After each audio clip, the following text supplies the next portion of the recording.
नमस्कार दोस्तों, 24 अगस्त 2024 को केंद्रीय कैबिनेट ने सरकारी कर्मचारियों को यूनिफाइड पेंशन स्कीम यानी कि यूपीएस योजना मंजूर करके बहुत बड़ा तोहफा दिया है। इस यूपीएस योजना यानी कि यूनिफाइड पेंशन स्कीम के तहत लगभग 23 लाख सरकारी कर्मचारियों को गारंटेड पेंशन मिलनी शुरू हो जाएगी।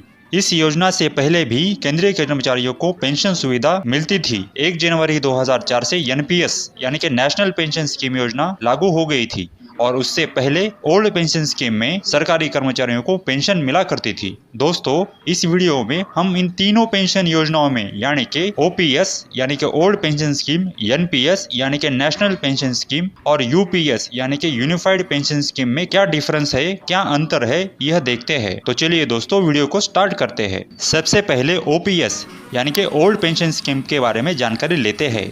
ओपीएस में यानी कि ओल्ड पेंशन स्कीम में सरकारी कर्मचारियों को आखिरी वेतन का 50% यानी कि 50% पेंशन के रूप में अमाउंट मिल जाता था। ओपीएस स्कीम लेने के लिए सिर्फ सरकारी कर्मचारी होना इतनी ही योग्यता जरूरी थी। किसी भी सरकारी कर्मचारियों को पेंशन पाने के लिए कोई भी अतिरिक्त योगदान या पैसे जमा करने की जरूरत नहीं थी और यह ओपीएस यानी कि ओल्ड पेंशन स्कीम योजना केवल और केवल सरकारी कर्मचारियों को ही दी जाती थी। योजना में केवल सरकारी कर्मचारी शामिल होते थे। ओपीएस योजना में डीआर यानी कि डियरनेस रिलीफ का प्रावधान था। डीआर या डियरनेस रिलीफ यानी कि हर 6 माह में महंगाई के अनुसार पेंशन बढ़ाई जाती थी। यह ओल्ड पेंशन स्कीम महंगाई भत्ते से लिंक होती थी। इसमें और एक महत्वपूर्ण प्रावधान यह था कि 20 वर्ष की सेवा पूरी होने पर 50% पेंशन सरकारी कर्मचारियों को मिल जाती थी। तो यह थी ओपीएस यानी कि ओल्ड पेंशन स्कीम। यह ओल्ड पेंशन स्कीम 1881 से अंग्रेजों ने शुरू की थी, लेकिन इसका आधुनिक रूप अंग्रेजों ने 1924 से ही लागू किया था। दोस्तों, अब हम एनपीएस यानी कि नेशनल पेंशन स्कीम के बारे में जानकारी लेते हैं। ओपीएस यानी कि ओल्ड पेंशन स्कीम बंद करके 1 जनवरी 2004 से नेशनल पेंशन स्कीम लागू हो गई। एनपीएस में निवेश के आधार पर पेंशन मिलती थी, यानी कि एनपीएस में सरकारी कर्मचारी अपना हिस्सा जमा करते थे और सरकार अपनी तरफ से भी अपना हिस्सा जमा करता था। सरकारी कर्मचारी 10% योगदान देते थे और सरकार 14% योगदान देती थी। एनपीएस का पूरा पैसा बाजार में निवेश होता था, इसलिए बाजार के फायदे इसमें शामिल थे।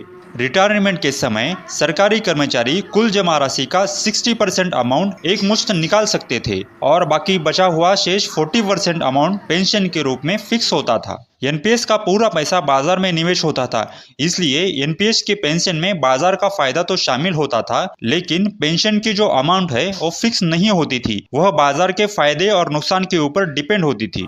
एनपीएस यानी कि नेशनल पेंशन स्कीम में सभी कर्मचारी यानी कि सरकारी कर्मचारी भी और निजी यानी कि प्राइवेट के कर्मचारी भी शामिल हो सकते थे। यह योजना सभी कर्मचारियों को लागू थी। एनपीएस पेंशन स्कीम में कितनी पेंशन मिल जाएगी इसकी गारंटी नहीं थी, क्योंकि यह पेंशन स्कीम बाजार के ऊपर डिपेंड थी। इसलिए काफी कर्मचारी इस पेंशन स्कीम से खुश नहीं थे। इसलिए केंद्र सरकार ने 24 अगस्त 2024 को केंद्रीय कैबिनेट में यूपीएस यानी कि यूनिफाइड पेंशन स्कीम को लागू करने का फैसला किया। यूपीएस यानी कि यूनिफाइड पेंशन स्कीम में कर्मचारी के आखिरी वेतन का 50% अमाउंट पेंशन के रूप में कर्मचारी को मिलेगा। सरकारी कर्मचारी अगर 10 वर्ष से अधिक सेवा करता है लेकिन उसकी सेवा 25 वर्ष से कम होती है, तो रिटायरमेंट के समय उसने जितना साल सेवा किया है उसके अनुपातिक रूप से उसे पेंशन का लाभ मिलेगा। यूपीएस में सरकारी कर्मचारियों का योगदान 10% होगा और सरकार का योगदान 18.5% होगा, यानी कि यूपीएस में सरकार का योगदान 14% से बढ़कर 18.5% हो गया है। एनपीएस में पेंशन का प्रावधान बाजार से जुड़ा हुआ था, लेकिन यूपीएस में पेंशन का प्रावधान बाजार से जुड़ा हुआ नहीं है।